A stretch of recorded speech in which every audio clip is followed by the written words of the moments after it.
Okay, magandang gabi at magandang umaga naman sa iba nating mga kapatid at mga kaibigan. Narito na naman tayo at ay binigyan ng Diyos ng ganitong sandali para tayo po ay muling mag-aral ng mga salita niya. Pero gaya po ng dati, tayo po muna itatayo mga kapatid at tayo mananalangin. Dakilang Ama, Yahuwah ang iyong napakabanal na pangalan. Salamat po ng marami sa amin pong tinatanggap na mga biyaya, pag-iingat, pagliligtas, at higit sa lahat, Panginoon, ang pagkakataong ito na muli mo kaming pinisan sa isang layunin na ikay aming papurihan, sambahin sa paraang mag-aaral po kami ng iyong mga salita. Kaya amin pong ipinakikiusap sa iyo, saklolohan mo po kami, pakitulungan mo po kami, maintindihan namin ang mga babasahin naming mga talata sa Biblia at ang karunungan mo po ay mahayag sa bawat isa sa amin. Ito ang aming sampalatayanan gawin nang sa gayon ay patuloy kaming makalugod sa iyong dakilang pangalan. Ama, pakipatawad po ang aming mga pagkakasala. Inaasahan naming tinanggap mo na po ang aming pakiusap sapagkat ang lahat ay amin pong hinihingi sa tanging pangalan ng iyong anak, ang Panginoong Yahushua HaMashiach. Amen.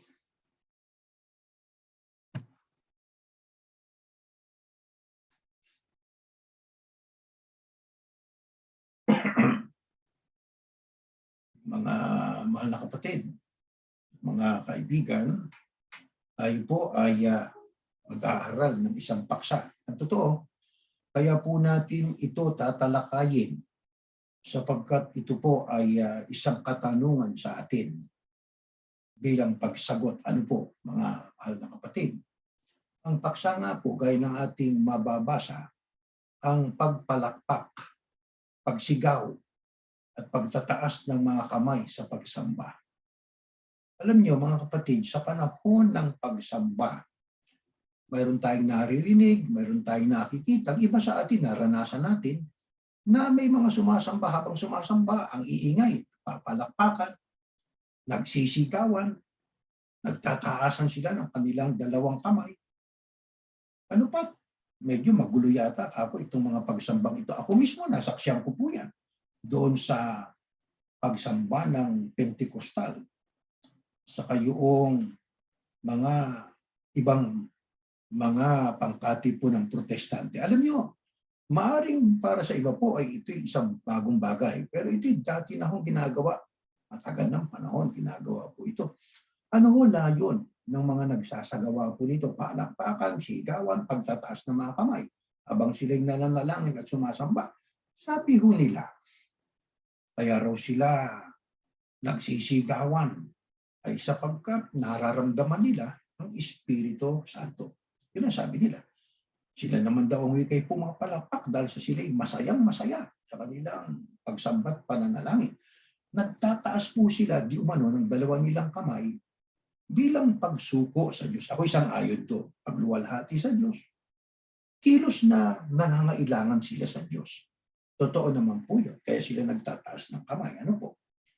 Katulad ang wika ng isang sanggol o bata na nagtataas ng kanyang dalawang kamay sa kanyang ama o sa kanyang ina, na yun ay isang postura o pagkilos ng nangangailangan na napasasaklolo at nagpapakita ng pagmamahal at pagkilala sa kanyang magulang.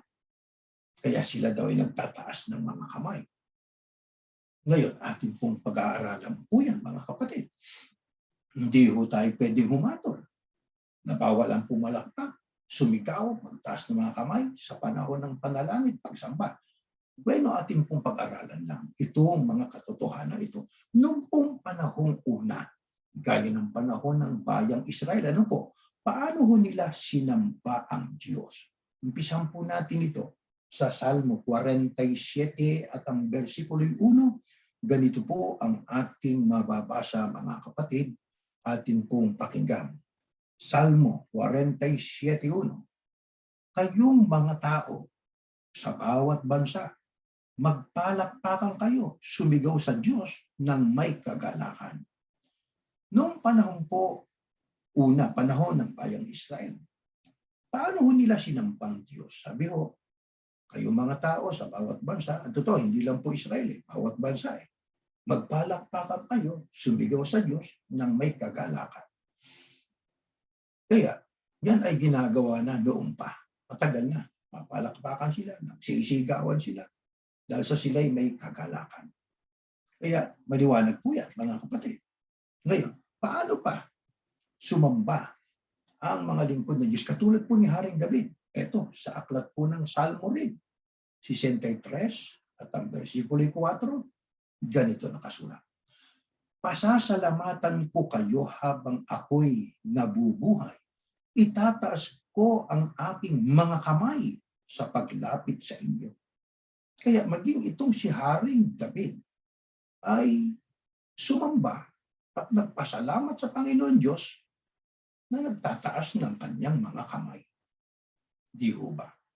Kaya malinaw na yung pagtataas ng kamay, ginagawa doon po yan ng mga unang tao, maging si Haring David, gaya ng ating nabasa sa Biblia. Nang manalangin naman itong si Haring Solomon na anak ni David sa loob ng bahay-sambahan o templo, paano niya isinagawa ito? Sa unang hari, 8:22,28. Ganito po makasulat. Sa harap ng buong kapulungan ng Israel, lumapit si Solomon sa altar ng Panginoong Yahuwah at itinaas niya ang kanyang mga kamay. Ngunit, pakinggan ninyo ako na inyong lingkod sa aking pananalangin at pagsusumamo o Panginoong Yahuwah na aking Diyos. Pakinggan niyo ang panawagan at pananalangin ko sa inyong presensya ngayon. Sino naman po ito? Ito naman yung anak nitong si Haring David na ito'y si Haring Solomon. Nang mamatay si Haring David, ang pumalit ay si Solomon. Palibhasa, anak siya ni David. Nakita niya ang ginagawa ng tatay niya. Noong buhay pa si Haring David, yan din ang ginawa niya. Nung siya po ay lumapit sa altar ng Panginoong Yahuwah, di yan ay bahagi ng templo, di ba? Ano ginawa niya? Ay siya po ay nagtaas ng kanyang mga kamay habang siya po ay nagsusumamo at nananalangin sa Panginoon Diyos. Ganon, ang mga unang tao, lahat ng bansa, nagpalakpakan, nagsigawan.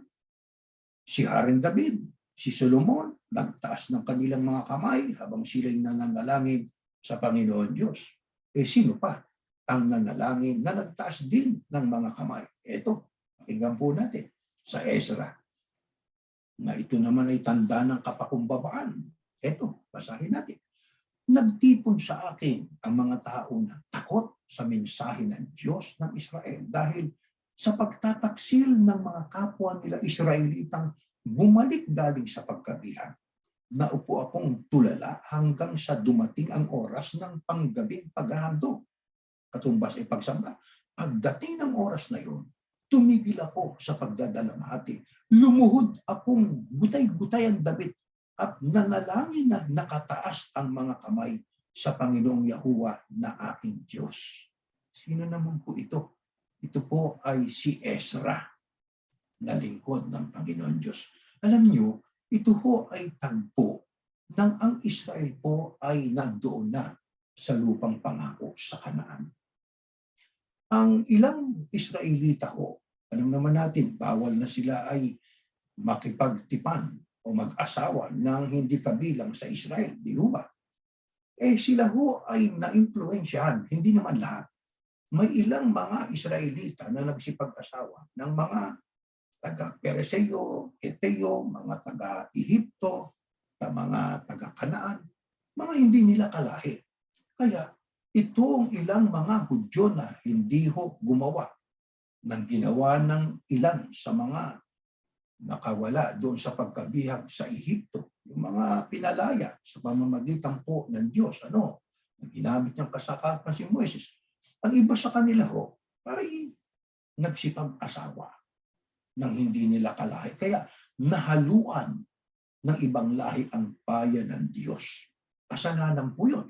Kaya sa tagpong yan, ay nagtipon sa akin, sabi ni Ezra, ang mga tao na takot sa mensahe ng Diyos ng Israel. Bakit nga? Yun na nga, dahil sa pagtataksin ng mga kapwa nila Israelita, bumalik galing sa pagkabihan. Paano po yun? Yun nga, nagkasawa sila. Nahaluan ng bayan ng Diyos nang hindi dapat mapahalong mga ibang lahi. Dapat Israel sa Israel. Anong ginawa ngayon itong si Ezra? Pagdating ng oras ng panggabing paghahandog, tumigil siya sa pagdadalang ate. Nagdamdam siya. Di ba? Ano ginawa niya? Lumuhod. Kaya, nang siya'y lumuhod, ano ginawa niya? Nanalangin na nakataas ang mga kamay sa Panginoong Yahuwah na aking Diyos ayon kay Ezra. Kaya sa panalangin, hindi lamang pagtaas ng mga kamay. Pagluhod, ginawa rin itong si Ezra. Di ba? Kaya may mga nagsisigawan, may nagpapalakpakan, may mga nagtataas ng mga kamay. Ito naman ay nagtaas ng kamay si Ezra, lumuhod pa. Ngayon, siya ba lang ang nagsagawa, no? Si Ezra ba lang ang siyang lumuhod at nagtaas ng mga kamay habang siya'y nananalangin sa Diyos? Nehemias 8:6. Ito nakasulat. Pakinggan natin, mga kapatid, ang ating babasahin ay Nehemias. Next slide. Pinapurihan ni Ezra ang Panginoong Yahuwah, ang makapangyarihang Diyos, at sumagot ang mga tao. Amen. Amen. Pag sinabing amen, amen, pagsang-ayon. Kaya itong mga tao ito sumang-ayon sa pagpapuri o pagpupuri ni Ezra sa Panginoong Yahuwah. Kaya anong sabi nila habang sila'y sumasagot ng amen, amen bilang pagsang-ayon? Habang itinataas nila ang kanilang mga kamay. Pagkatapos nagpatira pa sila at sumamba sa Panginoong Yahuwah. Kaya, mga kapatid, diyan naman ay mapapansin po natin, hindi lang si Ezra ang siyang nagtaas ng mga kamay at tumuhod, kundi pati na ang mga taong natitipong kasama niya. Kaya may mga nagtatanong, bakit ho tayo ho ay may sumasagot ng amen, amen sa ating panalangin? Hindi isang bagong bagay po yan. Yan ang pag sinabi nating amen, sumasang-ayon tayo din sa panalangin, katulad ng ginawa nitong si Ezra. Di ba? Nung siya'y manalangin sa makapangyarihang Diyos, sumagot ang mga tao, kasama niya doon sa kapulungan, amen, amen, bilang pagsang-ayon. Siguro hindi tayo pwedeng sumagot ng amen kung ang panalangin ay, Ama, puksain mo po sila. Ama, lipulin mo po sila. Ama, patayin mo po sila. Ba hindi ho tayo sasang-ayon doon. Pero doon sa institusyon na pinanggalingan po natin, ay pag sinabi noong maliit na tao na kasama nung isang nagtuturo, na puksain mo sila, lipulin mo sila. Amen. Sabi naman ng mga tagasagot, hindi sang-ayon sila na lipulin yung mga nagsasalita o pumupuna sa pagkakamali nila.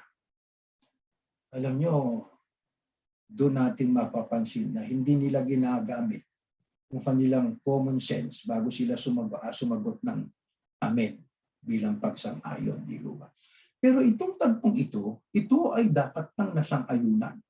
Kaya umamin itong mga tao sapagkat ang pinanalanginan nitong si Ezra ay ang Panginoong Yahuwah, ang makapangyarihang Diyos. Pero habang sila po ay umaamin, ano ginagawa nila? Nagtaas sila ng kanilang mga kamay. Hindi lang yun, nagpatira pa at sumamba sa Panginoong Yahuwah. Kaya kanina lumuhod si Ezra, nagtaas ng mga kamay. Ito naman mga taong kasama niya, sumang-ayon sa panalangin niya, nagtaas ng mga kamay, nagpatira pa sila. Iba't ibang posture, iba't ibang, ika nga ay kilos ng katawan na nakakasama na yun ay nagagawa tuwing sumasamba ang mga unang tao noong unang panahon. Ngayon, mga mahal na kapatid, kung si David, patay sa Salmo 63:4 kanina, ay nanalangin nakataas ang dalawang kamay, ano ang sinabi niya sa mga kasamahan niya? Ito, 134:1-2. Purihin ang Panginoong Yahuwah, lahat kayong mga naglilingkod sa kanyang templo kung gabi. Itaas niyo ang inyong mga kamay kapag mananalangin kayo sa loob ng templo at purihin ninyo ang Panginoong Yahuwah. kanina sa 63 at ang versikulo 4 ay nabasa natin na si Haring David habang nananalangin, nakataas ang kanyang dalawang kamay.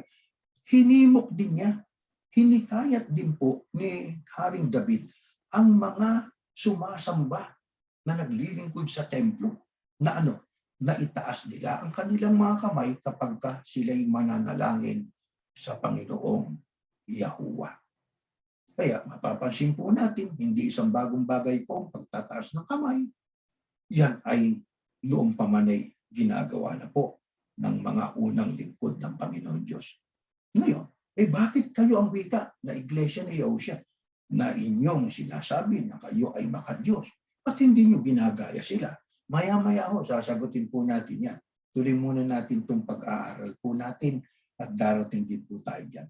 Maging sa alam nyo, maging sa panahon po ni Moises, hanggang sa pagdating ng unang mga Kristiyano, sa panahon Kristyanismo, yung unang yugto ng Kristyanismo, ay karaniwan nang nagtataas po ang mga sumasamba ng kanilang mga kamay habang sila'y nananalangin. Ano ho pruweba niyan? Basahin natin itong pinagsama natin mga talata. Exodus at saka Timoteo. Ayan. Sinabi ni Moises sa kanya, pagkalabas ko sa lungsod, aking iuuna ang aking mga kamay. Katumbas sa ibang salin ng Biblia, itataas ang aking mga kamay sa Panginoong Yahuwah. Ang mga kulog ay titigil at hindi na magkakaroon pa ng yelong ulan upang iyong malaman na ang daigdig ay sa Panginoong Yahuwah. Kaya diyan po sa talatang binasa po natin, ay maging sa panahon nila Moises, ay inuunat niya o kanyang itinataas sa ibang salin ng Biblia ang kanyang mga kamay sa Panginoong Yahuwah. Sa unang iglesia, nagtaas din ba sila ng kamay? Basahin nga po natin ang unang Timoteo 2:8 hanggang 9. Ganito ang ating mababasa. Next slide, please. Ito ho, ang nakasulat, mga kapatid, sa unang Timoteo 2:8-9. Next slide, sister.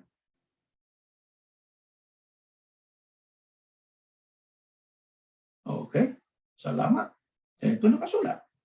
Gusto kong, si Apostol Pablo po itong nagsasalita rito, gusto kong sa lahat ng pagtitipon-tipon ay manalangin ang mga lalaki na may malinis na kalooban na sa pagtaas nila ng kamay sa pananalangin ay walang galit o pakikipagtalo. Gusto ko rin na maging maayos at marangal ang mga babae sa pananamit nila at iwasan ang labis na pag-aayos ng buhok at pagsusuot ng mga alahas o mamahalin damit. Si Apostol Pablo po ito ang gusto niya. Gusto ko sa 8, gusto ko rin, sabi diyan sa versikulo 9. Doon sa 8, sabi niya, gusto kong sa lahat ng pagtitipon-tipon ay manalangin ang mga lalaki na may malinis na kalooban na sa pagtataas nila ng kamay sa pananalangin ay walang galit o pakikipagtalo. Kaya maging sa unang iglesia, panahon ng apostol na si Pablo, yan pong pagtataas ng kamay, yan po ay ginawa rin po nila. Pero doon sa kanilang pagtataas ng kanilang kamay, ay kailangan walang galit o pakikipagtalo. At yun din ang kanyang hinikayat, pinanawagan doon sa mga kababaihan. Sabi, gusto ko rin na maging maayos at marangal ang mga babae sa pananamit nila. Iwasan ang labis na pag-ayos ng buhok, pagsusuot ng mga alas, mamahaling damit. Ibig lang sabihin, panahon ni Haring David, noong unang panahon, actually, noong panahong una, panahon pa ni Abraham. At yan, ibabasahin natin mamaya. Hanggang sa panahon po ng Kristyanismo, sa unang yugto ng Kristyanismo, patuloy ho na ginagawa ang pagtataas ng mga kamay. Kaya, kung atin hong mapapansin mga kapatid, ang lahat ng yan, palakpak, pagpapatira pa, pagsigaw, pagluhod, pagtataas ng mga kamay, yan po ay mga iba't ibang, kung tawagin natin, ay iba't ibang posture o postura sa pagsambat pananalangin sa Diyos. Bago ho natin sagutin ito mga kapatid, ang ibig kong sabihin ay ang ating tanong nila sa atin, ba't hindi natin daw ginagawa? Mabuti basahin muna natin ito mga kapatid. Ano pa ang kasama sa pagsamba sa Diyos? Bukod sa mga iba't ibang postura ng tao. O, ito, pakinggan po natin, nakasulat sa Kronika 5:13. Ito ho nakasulat. Ang mga mang-aawit ay nagpuri at nagpasalamat sa Panginoong Yahuwah na tinutugtugan ng mga trompeta, pumpyang at iba pang mga instrumento. Itong kanilang inaawit. Ang Panginoong Yahuwah ay mabuti, ang pag-ibig niya ay walang hanggan. Pagkatapos may ulap na bumalot sa templo ng Panginoong Yahuwah. Sa kanilang pagsamba, may iba't ibang postura sila o aksyon o pagkilos. Ano? Hindi lang po yan. Kasama din sa pagsamba ng mga unang lingkod ng Diyos ay may mga mang-aawit na yon ang tagapanguna sa pagpupuri at pagpapasalamat sa Panginoon Diyos. At hindi lang yan, na ginagamit pa sila ho na mga instrumento. Katulad ng trompeta, pompyang. Yung pompyang, yung parang dalawang platong ginaganyan. Iba pang mga instrumento. Yun ay ginagamit nila kailan? Pagka sila ay umaawit sa kanilang pagsamba. Ano katunayan? Ang sabi ho diyan, pagkatapos may ulap na bumalot sa templo ng Panginoong Yahuwah. Ibig sabihin, panahon ng pagsamba. Sabi nila, ang nilalaman ng kanilang mga inawit, ang Panginoong Yahuwah ay mabuti, ang pag-ibig niya ay walang hanggan. Kaya, hindi lamang yung postura o pagkilos, ang pagtataas ng kamay, pati ho yung pagtugtog, mga ginagamit na instrumento, kasama po yan sa pagsamba. Kaya natin na pinoint out po yan sapagkat hindi lang naman yung pagkilos, kundi pati yung mga pagtugtog, pag-awit, kasama po yan. Yan ba hanggang sa panahong Kristiyano? Basahin natin sa Efeso 5:19. Sa pagtitipon nyo, alam na natin yung Efeso, yan po yung isa sa aklat ng bagong tipan. Sa pagtitipon nyo, yan ang pagsamba. Umawit kayo ng mga salmo, kaya mayroon tayong mga awit, himno, at ng iba pang mga awiting espiritual. Buong puso kayong umawit at magpuri sa Panginoon. Kaya hanggang sa panahon natin, ay mayroon tayong mga ginagamit na instrumento. May pag-awit tayo, may mga salmo, may himno, at iba pang awiting espiritual. Kaya mga kapatid, diyan sa ating ginagawang pag-aaral na ito, ay ating mauunawaan na ang ating pong pagsamba na may awit, ilan man bilang yan, puro spiritual na awitin po yan. Binubuo yan at yan ay binibigyan ng panahon at ipinagpapanata po yan ng ating mga kapatid na bumubuo ng awit para mayroon tayong maawit sa panahon ng pagsamba. Kasi yan po kailangan, bahagi po ng pagsamba po yan eh. Ngayon, balikan po natin nung panahon ng mga propeta at tulad ni Propeta Isaias.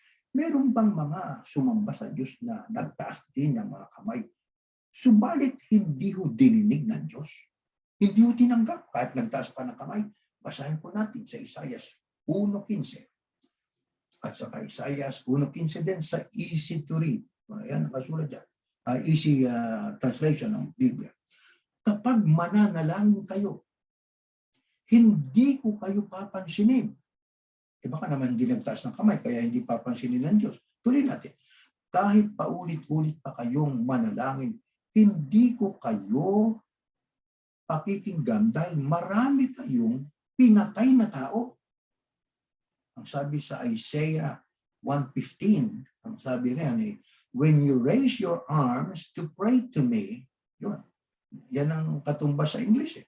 When you raise your arms to pray to me, nakataas ang kanilang arms, siyempre kasama kamay doon. Ang sabi ng Diyos, I will refuse to look at you.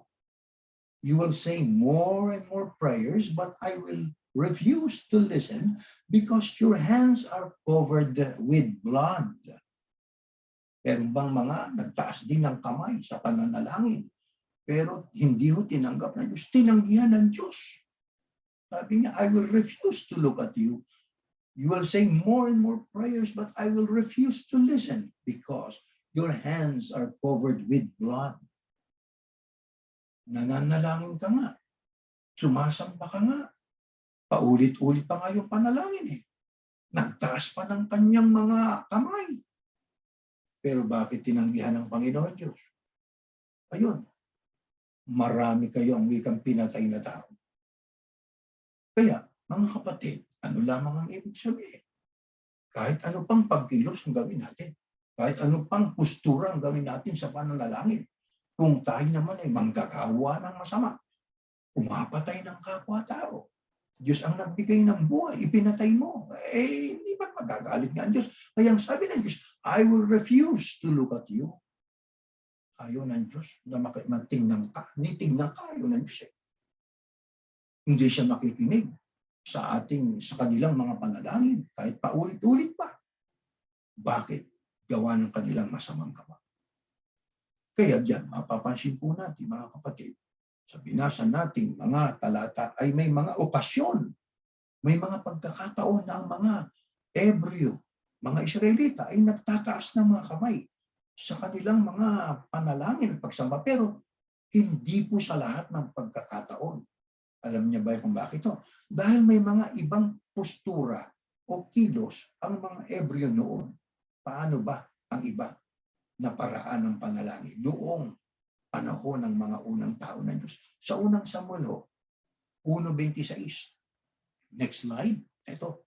Sinabi ni Ana, kung natatandaan ninyo, ako po ang babaeng nakita ninyong nakatayo rito noon at nananalangin kay Yahuwah.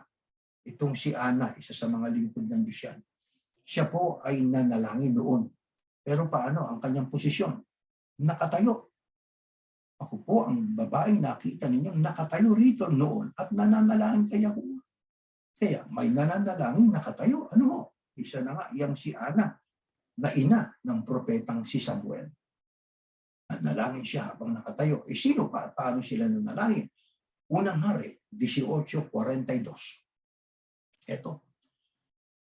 Kaya humayo si Ahab para kumain at uminom. Pero si Elias ay umakyat sa bundok ng Carmel at nanalangin na nakaluhod at nakayuko sa lupa. Sino pa noon ang nanalangin sa Panginoon Diyos? At paano siya nanalangin? Itong si Elias na propeta. Ano ginawa niya? Umakyat sa bundok ng Carmel sa layuning manalangin. Paano siya nanalangin? Nakaluhod at nakayuko sa lupa. Kaya may mga nakaluhod, may nakayuko, may nakatayo. May pumapalakpak, may sumisigaw, may nakataas ang mga kamay. Di ho ba? Sino pa? At paano sila nanalangin? Ito ho, sa unang Hari, 8:54. Ganito nakasulat. Nakaluhod si Solomon sa harap ng altar ni Yahuwah at nakataas ang mga kamay samantalang nananalangin ang matapos ang kanyang pananawagan kay Yahuwah. Si Solomon, binanggit ulit sa ating pag-aaral, nakaluhod sa kanyang panalangin at nakataas ang kanyang mga kamay. Ang ating Panginoong Yahushua, nang siya'y manalangin sa Ama, paano siya nanalangin? Basahin natin, 17:1. Ito ho nakasulat. Ang mga bagay na ito ay sinalita ni Yahushua at sa pagtingala ng kanyang mga mata sa langit, ay sinabi niya, Ama, dumating ng oras, luwalhatiin mo ang iyong anak upang ikay luwalhatiin ng anak. Sino ito? Sinong tinutukoy sa talatang ito? Ang Panginoong Yahushua, ang bugtong na anak ng Diyos. Paano siya nanalangin sa Panginoon Diyos? Nakadilat ang mata. Tumingala. Sabi, sa pagtingala ng kanyang mga mata sa langit, di nakadilat. Sa kanya sinabi, Ama, dumating ang oras. Kaya ang ating Panginoong Yahushua nang siya po ay nanalangin, siya po ay nanalangin na naririnig, nadidinig, audible, sabi nga sa English, nadidinig, naririnig ng mga taong nakapaligid sa kanya. At saka, nakatingala pa siya sa langit. Question, maaaring tatanong nila, ba't yun ang gano'n ang ginawa ng Panginoong Yahushua? Yun ang ginawa, ano magagawa natin? Yun ang panalangin ng Panginoong Yahushua. Nakatingala sa langit, naririnig yung boses niya ng mga tao na malapit sa kanya. Ngayon, sino naman ang nanalangin pa? Pero kaiba yun naman ng ginawa ng ating Panginoong Yahushua. Binanggit na ito kanina, pero ito isang talata pa na iba't ibang paraan ng panalangin. Pakinggan natin. Sa unang Samuel 1:13. Si Ana, siya nga yung ina ni si Propeta Samuel. Si Ana ngay nagsasalita sa kanyang puso. Yun ang sinasabing, manalangin ka sa iyong pag-iisip, Manalangin ka ng tahimik. Ito'y tahimik eh. Si Ana ngayon nagsasalita sa kanyang puso. Ang kanya lamang mga labi ang gumagalaw. Ngunit ang kanyang tinig ay hindi naririnig. Kaya't inakala ni Eli na siya'y lasing. Mga kapatid, sino itong nanalangin na ito? Nakaiba yun ang ginawa ng Panginoong Yahusha. Sapagkat ang Panginoong Yahusha, naririnig yung kanyang panalangin. Nakatingala pa siya. Bukas ang mata niya, nakatingala sa langit. Ito nga ay binalikan natin itong si Hana, na ina nitong si Propeta Samuel. Paano siya nanalangin? Nagsalita ho siya sa kanyang puso. Quietly, silently. Di ho ba? Ang kanya lamang mga labi ang gumagalaw. Di ho ba? Kaya tayo man, di ba? Bago sumapit yung ating pag-awit, mayroon tayong pansariling panalangin. Hindi natin sinasabi ng malakas na yon, di ba? Kakaistorbo tayo dun sa ating mga katabi. Di ba? Maging tayo sa ating bahay, tayo sumasamba, may kasama tayong mga anak natin, asawa, halimbawa, hindi tayo mananalan ng pansariling malakas. Di ba? Kaya yan ang ginawa nitong si Ana, nanalangin siya ng tahimik sa Panginoon Diyos. Sino pa ang mga nanalangin sa Panginoon Diyos at paano nila ginawa ito? Ito, pakinggan po natin. Ito ay Abraham naman ito. At nang si Abraham ay may 99 na taon, ay napakita ang Panginoon kay Abraham at sa kanya nagsabi, ako ang Diyos na makapangyarihan sa lahat. Lumakad ka sa harapan ko at magpakasaktal ka. At nagpatira pa si Abraham at ang Diyos ay nakipag-usap sa kanya na sinasabi. Ito naman ay si Abraham. Si Abraham po ay hinahayagan, pinagpahayagan ng Panginoon Diyos na pakita ang Diyos kay Abraham. Di ba? Nung mapakita ang Diyos kay Abraham, ano sabi ng Diyos? Ako ang Diyos na makapangyarihan sa lahat. Kaya anong ginawa nitong si Abraham? Siya ho ay bilang pagkilala sa Diyos, at bilang pagkilala sa sarili niya na siya hindi karapat-dapat, siya po ay nagpatira pa at nakipag-usap sa kanyang Diyos. Alalahanin po natin mga kapatid, kung ating pong ilalagay sa isipan natin ang pangyayari yun ay isang tagpong napakahalaga sa buhay ng isang tao katulad ni Abraham. Isipin niyo, ang Diyos ay hindi man niya nakikita, pero sinasampalatayanan niya ng kausap niya ang Diyos. Hindi nagpakita ang Diyos sa sentidong pisikal. Alam naman natin na ang Diyos ay hindi nakikita. Yung may salitang napakita, yan po ay kung tawagin natin ay parang ika nga ay metapora lang. Di ba? Pagtutulad lang, parang napakita, parang literal na may kalagayan ng Diyos. Hindi ho. Ibig sabihin, nandoon ang presensya ng Panginoon Diyos. At si Abraham ay sumasampalataya Diyos na makapangyarihan ang nagparamdam at nagpakita ng presensya sa kanya. Kaya sa kanyang pagkilala na si Yahuwah ang nagpakita sa kanya, nagpatira pa.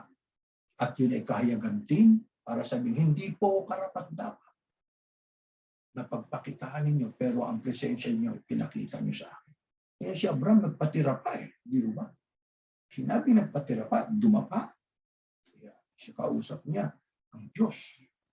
Di ba mga kapatid? Sino pa mga kapatid? Sino pa ang mga nagpatira pa rin? Yan ay isang kilos na nagpapakita ng pamamanhik at pagmamakaawa. Ito sa Luka 5:12. Ganito po ang ating mababasa.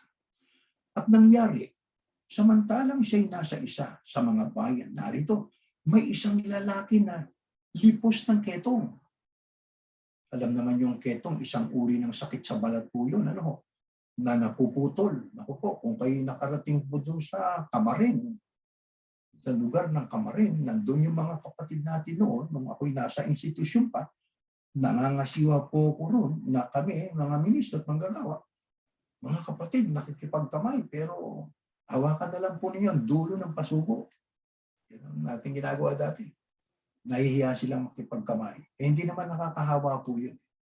Maputulan daliri. Kaya itong tagpong ito, may isang lalaki na lipos ng ketong. Ito ngayon na nangyari. Tuloy natin. At nang makita niya si Yahushua, ay nagpatira pa siya at namanhik sa kanya na sinasabi, Panginoon, kung ibig mo ay maaaring linisin mo ako. Sino naman po ito? Isang lalaki, hindi po siyang ito. Hirap na hirap, masakit po yun eh. Di ba? Sa katawan at napuputol ang bahagi ng katawan, ang ilong, tenga, po, kawawa. Nang makita niya ang Panginoong Yahushua, ano ginawa niya? Nagpatira pa siya. Ano yung action na yun? Yun ay aksyon ng lubhang kailangan niyang tulong ng Panginoong Yahushua. Kaya ang sa pamanhik niya ay ano? Sinabi niya sa Panginoong Yahushua, Panginoon, kung ibig mo ay maaring linisin mo ako. Nagpatira pa. Kaya kung ating pag-aaralan po yan, kinaawaan niya ng Diyos sa magitan ng ating Panginoong Yahushua, yung may ketong na yan. Pero ang punto natin doon, nagpatira pa din siya katulad ni Abraham. Di po ba? Ngayon, sino-sino pa ang mga nanalangin at nagpatira pa sa Panginoon Diyos? Ito, bilang sa 20, sa 7, at si Moises at si Aaron ay umalis sa harap ng kapulungan at napasa pintuan ng tabernakulo ng kapisanan at nangagpatira pa. At ang kaluwalhatian ng Panginoon ay lumitaw sa kanila at sinalita ng Panginoon kay Moises na sinasabi. Yan ang ating pinutunan natin yan sapagkat ang ating kinukuha ay yung salitang nangagpatira pa. Kaya si Abraham nagpatira pa, itong lalaking may ketong nagpatira pa, si Moises at saka si Aaron ay pumasok doon sa pinto, napasa pintuan ng tabernakulo ng kapisanan na nagpatira pa. At ang kaluwalhatian ng Panginoon ay lumitaw sa kanila. Kaya iba't ibang postures, no? Si iba't ibang posture o kaya ay pagkilos ng bahagi ng katawan ng tao na kanilang nagagawa sa panahon ng kanilang pagsamba, panahon ng kanilang pakikipag-usap sa Panginoong Yahushua at sa ating Panginoon Diyos. Ngayon, mga kapatid, yan ay iba't ibang kilos, iba't ibang posture na nagagawa ng mga tao.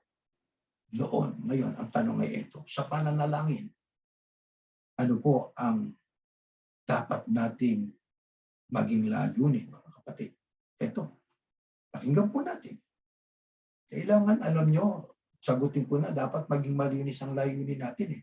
Bakit? Sapagkat kung hindi, ay hindi tayo sasagutin. Katulad ng binasa natin, na mananalangin kayo ng paulit-ulit, nakataas yung kamay ninyo, pero kayo naman ay punong-puno ang kamay niyo ng mga dugo. Ito naman ang payo ng ating Panginoon Yahushua. Mateo. Next slide, please. Ayan. Mag-ingat kayo.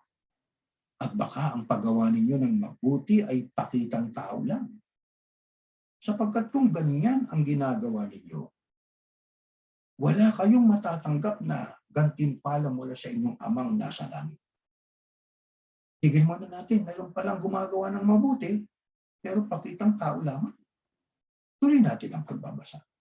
Kaya kapag nagbibigay kayo ng tulong, huwag na ninyo itong ipamalita gaya ng ginagawa ng mga pakitang tao roon sa mga sambahan at sa mga daan upang purihin sila ng mga tao. Kaya kung tayo po ang bibigay ng tulong, sabi ng Panginoong Yahushua, huwag na ninyo itong ipamalita gaya ng ginagawa ng mga pakitang tao roon sa mga sambahan. Diba may mga reliyong gano'n na mayroong ganyang mga reliyong ngayon? Pakitang tao lang eh. Hindi pwedeng hindi kunan ng litrato ang pag-aabot ng cheque sa mayor ng Quezon City. Yun ang litrato yun. Palathala mo yan, ha? Pakitang tao eh. Yun. Lingap. Hindi masamang lumingap eh. Pero, sabi nga ng Biblia, ginawa ng kanang kamay, huwag mo na ipaalam sa kaliwa. Huwag na natin ipamalita. Tuloy nga natin ang pagbabasa. Ang totoo, tinanggap na nila ang kanilang gantimpala. Sa halip kung magbibigay kayo ng tulong, huwag na ninyo itong ipaalam kahit sa pinakamatalik yung kaibigan. Yan ang sinasabing, do good things in secrecy. Lihim na ginagawa ang kabanalan ng mabuti. Pagkat ginagawa mo ito, hindi para sa tao, kundi para sa Diyos. Pagsunod sa utos ng Diyos yun eh. Pagtulong sa kapwa. Pero yung iba, ang sabi, pakitang tao lang. Di ba? Tuloy natin. Sabi ng Biblia, tinanggap na nila ang kanilang gantimpala. Ito ang sabi. Sa halip kung magbibigay kayo ng tulong, huwag na ninyong ito ipaalam kahit sa pinakamatalik ng kaibigan upang maging lihim ang pagbibigay ninyo. At ang inyong amang nakakakita sa ginagawa ninyo ng lihim ang siyang magbibigay ng gantimpala sa inyo. Kapag nananalangin kayo, ito, huwag kayong tutulad sa ginagawa ng mga pakitang tao. Ba isipin nyo, pati hindi lang sa pagtulong naman. May nagpapakitang tao lang ang pagtulong nila. Maging sa panalangin, may pakitang tao. Paano yun? Ito, tuloy nga natin ang pagbabasa. Mahilig silang manalangin nang nakatayo sa mga sambahan at sa mga kanto ng lansangan para makita ng mga tao. Ang totoo, tinanggap na nila ang kanilang gantimpala. Sa halip, kung mananalangin kayo, pumasok kayo sa inyong kwarto at isara ang pinto. At saka kayo manalangin sa inyong ama na hindi nakikita. At ang inyong ama na nakakakita sa ginagawa ninyo ng lihim ang magbibigay ng gantimpala sa inyo. Kaya mga kapatid, hindi lamang sa pagtulong, may mga taong pakitang tao. Para hangaan, para purihin, para sabihin sila'y matulungin. Alam nyo, sa panalangin at pagtulong, ano kaya ang nasa puso natin? Yun ang ating tanong dun eh. Diba? Ano bang ating motibo sa ating pagtulong? Ano bang ating motibo sa ating pananalangin? Pakitang tao ba lang? Bakit? Meron bang ano? Ay, liwanag niya. Nakatayo pa nga ang wika sila sa sambahan. Pero pakitang tao. Kung mananalangin ka ang wika, sabi ng Panginoong Yahushua, pumasok ka sa iyong kwarto, isara mo pinto, saka kayo manalangin sa inyong ama na hindi nakikita. At ang inyong ama na nakakakita sa ginagawa ninyo ng lihim ang magbibigay ng gantimpala sa inyo. Yun ang tama, mga kapatid. Di ba? Kaya maging sa pagtulong at panalangin, kailangan po ay ating maunawaan din na hindi kumot na nanalangin ay didinggin. Yung mga pakitang tao eh. Huwag natin gayahin po yun. Ito pang bawal. Sa 7:8, pakinggan po natin. Next slide po. Ito nakasulat. At kapag nananalangin kayo, huwag kayong gumamit ng maraming salita na wala namang kabuluhan tulad ng ginagawa ng mga tao. Hindi kumikilala sa Diyos. Akala nila ay sasagutin sila ng Diyos kung mahaba ang kanilang panalangin. Huwag niyo silang gayahin dahil alam na ng inyong ama kung ano ang kailangan ninyo bago pa man ninyo ito hingin sa Kanya. Panalangin, bawal din yung gumamit ng maraming salita. Di ba? Kaya meron diyang mga nananalangin na sobrang haba. Lalo kung kasama yung leader na tuwang-tuwa naman. At siyang pinapanalangin. Mas marami pang banggit ng pangalan niya kaysa pangalan ng Panginoong Yahushua. Di ba? Sipin. Sa Diyos tayo naglilingkod eh. Ba't parang tao na yung pinaglilingkuran nyo? Di ba? Tuwan-tuwa naman yung tao yun. Hindi man niya sinasaway, hoy, tigil-tigilan niyo ang babanggit ng pangalan ko. Banggitin niyo pangalan ni Yahushua, pangalan ni Yahuwah. Huwag yung pangalan ko, hindi, tuwan-tuwa naman siya. Hanggang ngayon, ginagawa eh. Ito, sinasabi natin ito. Sapagkat yan eh, paulit-ulit. Sa umpisa, sa pagkatapos magturo, maging sa abuli, binabanggit eh. O, paulit-ulit na binabanggit yung maraming kasasalita sa pangalan ng tao. Walang kamuluhan yun. Hindi ka naman sumasambat din eh. Di ba? Ang ating banggitin ang pangalang Yahuwah. Ang ating sinasambay, ang Ama, ang Panginoong Yahushua. Dapat yun ang ating sambahin. Di ba? Ano ang akala ng iba? Pagka sila'y nagsasalita sa panalangin ng napakaramit, mahaba, alam nila sasagutin sila ng Diyos. Hindi nila alam na ang layunin, tinitingnan ng Diyos pagka nananalangin. Ibang iyong panalangin ay sa akin yan, sa aking anak. Utos ko rin namang manalangin kayo sa aking anak sapagkat siya ang tagapamagitan. Diba? Sabi ng Diyos, yun ang sabi ng Diyos eh. Tambahin ang ating Panginoon siya sa ikaluluwalhati ng ating Ama. Kung mananalangin tayo sa Ama, dapat lang. Sa kanyang anak, dapat lang. Sapagkat ang ating Panginoon siya, tagapamagitan natin. Hindi yung pangalan ng tao na paulit-ulit na binabanggit sa panalangin. Kaya humaba tuloy panalangin. Hindi naman hindi siya nga, hindi nga niya alam kung siya yung aliligtas. Di ba? Tanungin niyo sila kung alam niya kung siya tiyak na maliligtas. Kaya mga kapatid, lahat ng ito binabanggit po natin. Hindi sapagkat tayo galit. Hindi. Binabanggit natin para makita natin yung totoo. Para ating matutunan kung ano yung para sa kaluwalhatian ng ating Diyos. Hindi tayo naglilingkod. Hindi natin sinasamba ang ating kapwa. Bawal yun. Magiging Diyos-Diyusan yun. Sa Ama tayo. Sasamba. Sa Diyos tayo dapat na lumuwalhati. Kaya mga kapatid, kung ating lalagumin ang ating napag-aralan ito at nabasa ang mga talata sa mga unang bahagi ng ating leksyon hanggang sa ngayon, sa pagsambat pananalangin, siguro kahit na ito ay tataas ng kamay, pumapalakpak, nakatayo, nakaupo, nakadapa, nakatingala sa langit, gaya ng ginawa ng Panginoon siya, nakatungo sa lupa, nakaluhod, na posture nila, at ang iba naman ay nakahiga. Lalo kung may karamdaman naman na hindi pwedeng umupo, nakahiga, nananalangin, Ama. Di ba? Depende sa sitwasyon. Mga kapatid, ang importante, yung ating puso. Yan ay iba't ibang posture po yan, yung mga pagtayo, pagluhod, pagpatira pa. Ang kailangan yung heart posture. Ano yung sitwasyon ng puso po natin? Ano nilalaman ng puso natin kapag tayo po'y nananalangin sa ating Diyos? Nasa puso ba natin na tayo ay pahalagaan ng Diyos sa ating panalangin sa Kanya? Ang nilalaman ba ng puso natin ay isinusuko natin ng totohanan ng ating sarili sa ating Panginoon Diyos?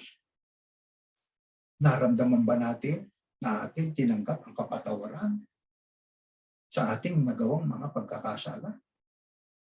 Nasa puso ba natin na pagkatapos nating manalangin ay determinado tayong magbagong buhay at lumakad sa pagtatapat? Bakit mga kapatid? Kaninong panalangin ho ang hindi tatanggihan ng Panginoon Diyos? Kundi didingdin ng Diyos, hindi pa tapos ang panalangin natin, minsan ay dinidinig na ng Panginoon Diyos. Ito, basahin po natin. Pakinggan natin dito sa aklat ng Salmo. Ang handog na nakalulugod sa inyo ay pusong nagpapakumbaba. Nakita niyo ba? Puso. Hindi yung nakadipa, nakatayo, palakpak, sigaw. Hindi ho yun eh. Kailan sa puso? Handog na nakalulugod sa inyo ay pusong nagpapakumbaba at nagsisisi sa kanyang kasalanan. Ito ang handog na hindi nyo tatanggihan. Nang sabi, pahayag ni Haring David, ito ang handog na hindi nyo tatanggihan. Alin yun? Yun ang panalangin.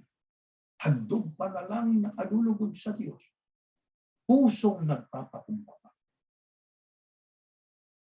Nagsisisi sa kasalanan. Kaya mga kapatid, ang tinitignan ng Diyos ay iba sa tinitignan ng tao.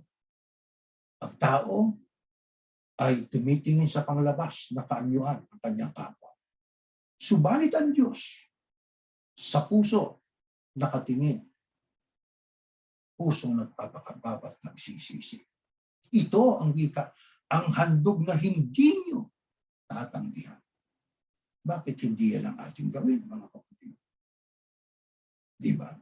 Kaya, sa atin, yan ang sagot namin sa tanong ng kapatid o kaibigan natin, bakit hindi kayo pumapalakpak?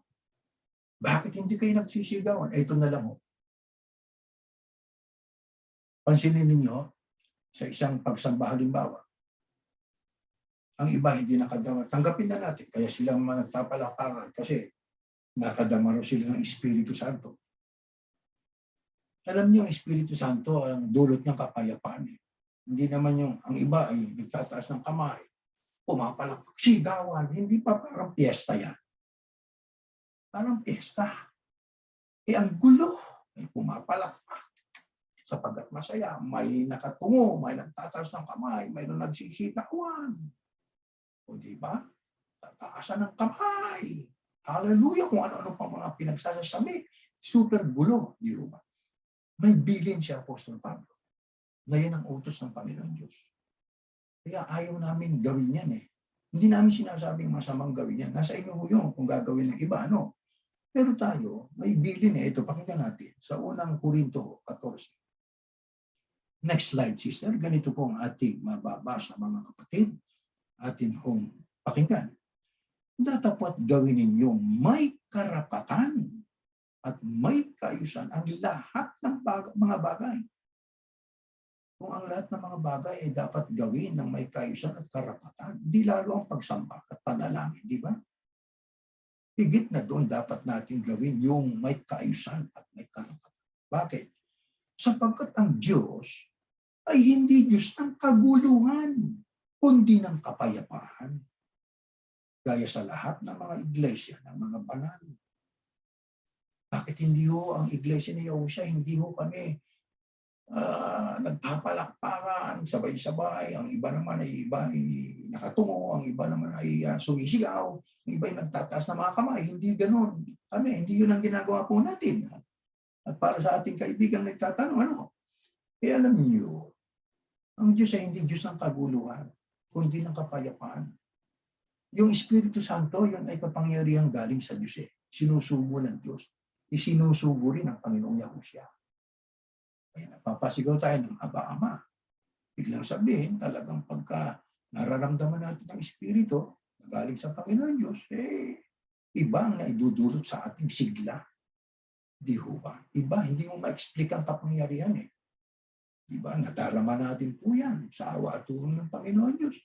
Kaya kami, hindi ko kami nagpapalakpakan kasi ang Diyos namin ay hindi Diyos ng kaguluhan. Si Yahuwah po ay Diyos ng kapayapaan. Kaya ang aming pagsamba po ay solemnity. Talaga may solemnity ho. May karapatan na, maayos pa. At ang mga kapatid, naka-focus po ang ating puso't isip sa ating pagsamba sa Diyos. Taintip na pagsamba. Pagsambang may panalangin, may kapakumbabaan, at may pusong nagsisisi. Kaya, mga kapatid, lalo na po sa ating kapatid na kaibigan may tanong, ano, ito ho ang aming tugon sa inyo pong tanong kung bakit sa amin ay walang palakpakan, walang pagsisigaw. Siguro yung ministro lang ang hindi ho sigaw naman yun eh. Nagbibigay lang ng emphasis. Diba? Ilan ang tunay Diyos? Na ikaw at itong buhay na walang hanggan, na ikaw ay makilala nila. Nag-iisang Diyos na tunay. Binibigyan natin din, iisang Diyos, ikaw. Kapag ang tanong, ilan ang tunay na Diyos? Kaya mayroong variation. Mayroong mga emphasis. May mga binibigyan natin diin na bahagi ng talatang binabasa natin. Hindi naman tayo sumisigaw. Iba yung sigaw. Parang si Tarzan yun, di ba? Sumisigaw. Kaya mga kapatid, ang amin pong pagsamba sa loob ng Iglesia ni Yahusha ay may solemnidad, may paggalang, may karapatan. Pag tinitingnan ng Diyos, ay ang puso. Kami, kung nananalangin na katayo, minsan ay ang iba dahil sa hindi ho makatayo ay nakaupo. Ang iba ay nasa ospital ay nananalangin nakahiga. Di ho ba? Ang iba ay nananalangin na dilat ang mata, katulad ng Panginoong Yahusha. May mga nananalangin habang nagmamaneho ka, di ba? Subukan mo nga pumikit habang nananalangin ka at ikay nagdadrive, mapapangga, madisgrasya, di ba? Kaya ibig lang sabihin, yun ay iba't ibang mga postura habang nananalangin. Pero ang tinitingnan ng Diyos ay ang ating ang puso. Doon nakatingin ang Diyos sa ating layunin, nilalaman ng ating puso. Nawa po ay natugunan namin sa pamamagitan po ng pag-aaral natin ito ang tanong ng ilan sa ating mga kaibigan na nagkakaroon po ng interes o hilig sa ganitong pag-aaral natin ng salita ng Diyos. Sa pangalan ng Iglesia ni Yahushua, papasalamat po kami sapagkat kayo po'y sumusubaybay at nagpapadala ng mga katanungan. O binawa ng Diyos, dagdagan pa tayo ng mahabang buhay nang sa ganun ay marami pa po tayo na mapag-aaralan ng mga salita ng Diyos. Nakasulat po sa Biblia. Samantala, hanggang dito na po muna tayo sa ating ginawang pag-aaral at tayo tumayo at mananalangin po tayo.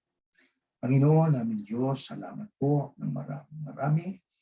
Kapagkat minsan pa ay dinagdagan mo ang aming mga kaalaman, mga kaalamang kailangan namin upang mapawasto ang aming layon, ang aming hangarin sa lahat ng aming ginagawa, lalo na sa panahon ng aming pagsamba at pananalangin sa iyo. Ama, parang awa mo po na kami patuloy mo na kaawang basbasan, gabayan sa araw-araw, malayo kami sa iba't ibang uring mga mabibigat na karamdaman at kung may mga karamdaman na kami sana, ang aming mga iniinom na gamot ay maging lunas upang kami, Panginoon, ay mabuhay pa at ang hangarin namin maglingkod ay matupad pa sa mahaba-habang panahon. Umaasa po kami na tinanggap mo na ang aming pakiusap, pinatawad ang aming pagkukulang, sa ngalan po ng ibugtong na anak, ang Panginoon Yahushua, na aming tagapagligtas. Amen. Mga kapatid, maraming salamat po at sa mga kaibigan namin. At kung mayroon kayong mga tanong mo, ay ipadala lang po ninyo sa questions@churchofyahushua.org. Mayroon po palang nagpadala sa atin ng tanong po dyan tungkol daw sa Sabat, kanilang tanong. At ang sagot po naman sa kapatid natin ay sinabi ko na 3 okasyon na pag-aaral tungkol po sa Sabat ang atin ang tinalakay. Kaya sinabi ko na lamang po sa kanya na inyo na lang hong panoorin sa Facebook. Ilagay na lang ninyo yung Church of Yahushua at i-scroll up na lang ninyo hanggang sa makita ninyo ang mga pag-aaral, leksyon tungkol sa pag-aaral ukol sa Sabat. Kasi kung sasagutin ko po kayo sa pamamagitan ng text, mahaba po yun eh. Ang pangalan yata ng kapatid natin ay hindi ko nababanggitin. Ibig kong sagutin pero napakahaba. Kaya ang sagot ko na lang sa kanya, subaybayan na lang po ninyo, tinalakay na po natin yan. 3 leksyon ang pinag-aralan po natin diyan tungkol po sa Sabat. At umaasa kami na yung ginawa namin pagtugon sa inyo ay palagi ko sapat naman yon at mas marami kayong matututunan doon pagka inyong sinubaybayan po. Hanggang dyan po at tayo po natatapos.